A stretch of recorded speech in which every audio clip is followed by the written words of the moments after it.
Aqui, militância social que promoveu o ato hoje lá no Paradão, manifestando a indignação que se encontra na nossa cidade com relação aos ônibus. Mudaram planilhas novamente, vão mudando planilhas e cada vez piora a situação do povo.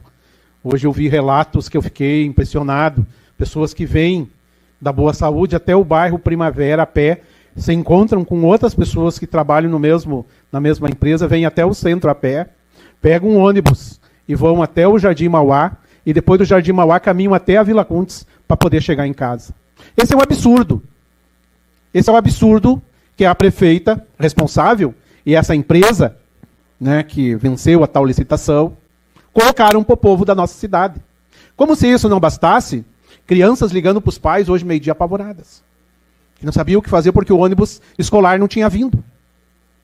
Os pais no trabalho ligam para um vizinho, para um amigo, para um tio, quebrar um galho, mandam um Uber, fazem o que pode para mandar os filhos em segurança para a sua casa. Isso é sim, né, motivo para mais uma denúncia que irei protocolar amanhã. Já denunciei no Ministério Público, já denunciamos Defensoria Pública. E é uma desproteção à criança. É uma verdadeira desproteção, tanto para a criança ir à escola quanto para voltar para a sua casa.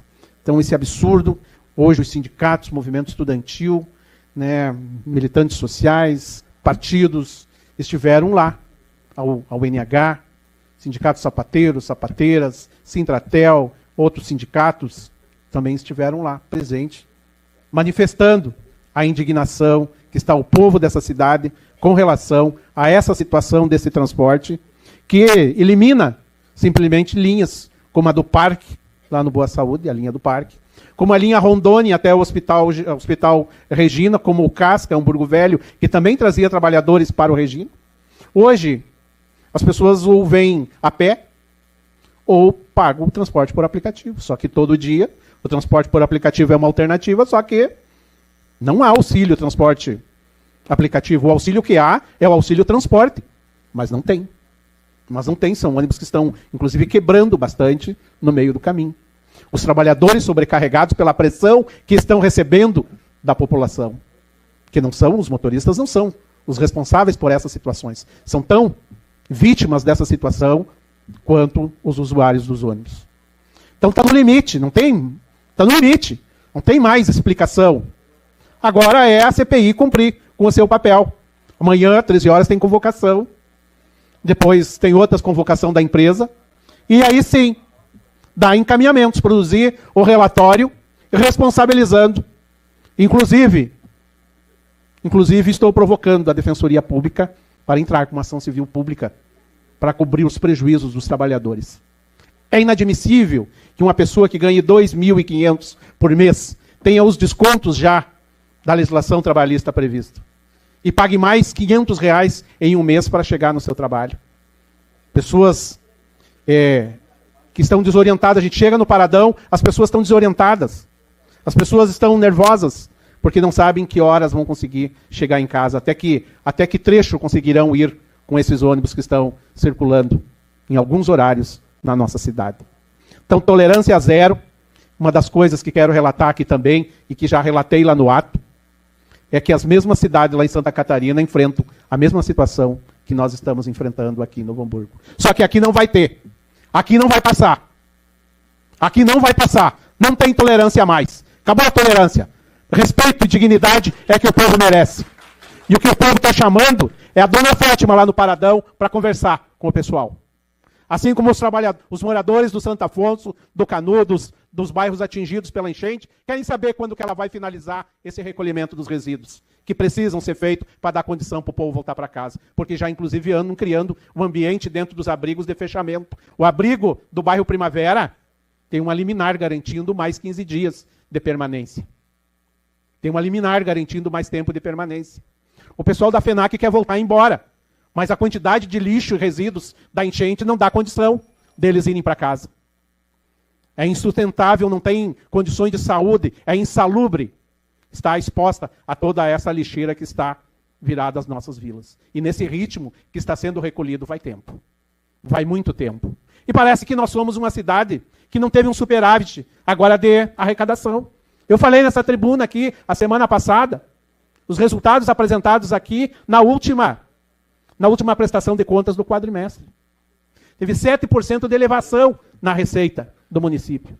Vereador Brizola, aí, na boa, eu quero pedir aqui meu tempo de liderança. E tem uma coisa que está me preocupando muito. E as famílias que perderam, que as casas não vão ter mais condições de abrigar?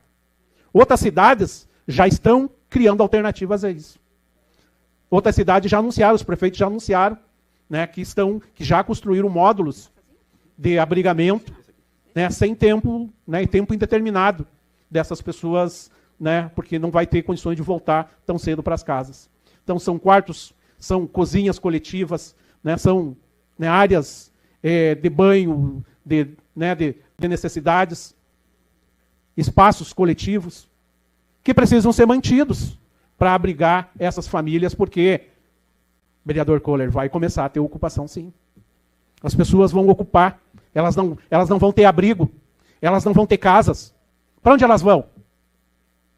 Para onde que elas irão, se não tem uma proposta aqui da cidade? E as pessoas ainda nem estão recebendo o auxílio do governo, reconstrução, R$ 5.100, porque os últimos serão os últimos. E a culpa é de quem? É de quem não lança as informações em tempo, como os outros municípios criaram um aplicativo, lançaram as informações. O cidadão tem ali o link para ele acompanhar o status que está o seu cadastro. O nosso não tem essa possibilidade. O nosso aplicativo não tem essa possibilidade.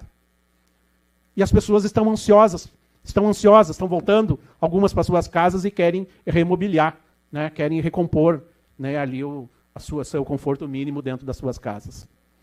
E assim é a história do FGTS.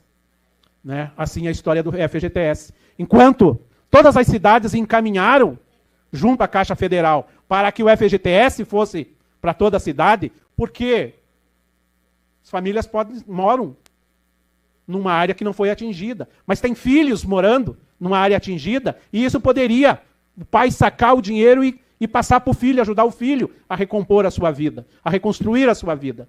Mas não, aqui teve que entrar na justiça. Ela optou em entrar na justiça. Para que entrar na justiça? Se a Caixa Federal diz que o procedimento é administrativo. Porque tem que ser diferente de todas as outras cidades que seguiram a orientação da Caixa Econômica Federal. Por que tem que ser diferente? Porque tem que complicar mais a vida do povo do que já está. Então, é um pacote de maldades que não tem limites, que precisa ter um limite, que nós precisamos dar esse limite aqui na Câmara de Vereadores. Obrigado, presidente.